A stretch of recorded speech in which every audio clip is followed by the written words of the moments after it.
আপনি যদি এই ভিডিওটা দেখেন তাহলে এখানে একটি সহিহ হাদিস মাসাল্লাহ সহকারে শিখতে পারবেন।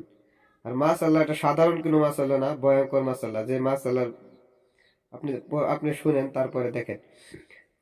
সহিহ হাদিসে রাসূলুল্লাহ সাল্লাল্লাহু আলাইহি ওয়াসাল্লাম বলেন, তোমাদের কাছে যদি কুরআন কিছু থাকে, অর্থাৎ আপনার যদি কোনো সূরা মুখস্থ থাকে, তাহলে তা পাঠ করো। আর যদি তা না থাকে তাহলে আলহামদুলিল্লাহ, আল্লাহু আকবার, লা ইলাহা ইল্লাল্লাহ বলো।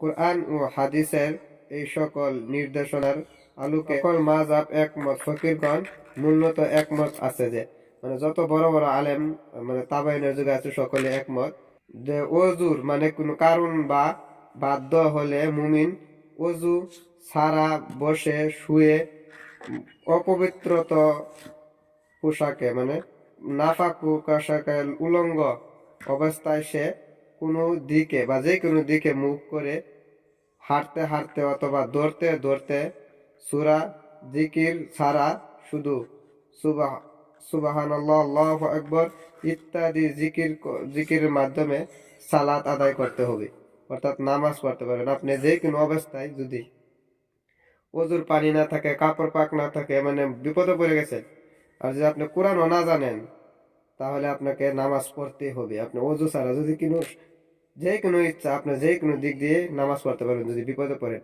তবে আপনার নামাজ মাফ হবে না।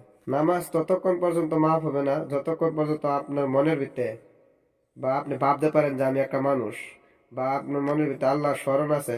এক কথায় আপনি যতক্ষণ অচেতন না হবেন, বেহুশ না হবেন, ততক্ষণ আপনার নামাজ মাফ নাই। আপনি যে কোনো পরিস্থিতিতে নামাজ পড়তে পারবেন। পানি না থাকলে পুজো ছাড়া, যদি বসার জায়গা না থাকলে দাঁড়িয়ে, দাঁড়ানোর জায়গা না থাকলে শুয়ে, যে কোনো অবস্থায় আপনি নামাজ পড়তে হবে। নামাজ এত গুরুত্বপূর্ণ। হাদিসগুলো হাদিসের বিবরণ এখানে দেওয়া আছে। হাদিসগুলো সব সহিহ হাদিস। আল্লাহ আমাদের সবাইকে নামাজ পড়ার তৌফিক দান। আমিন।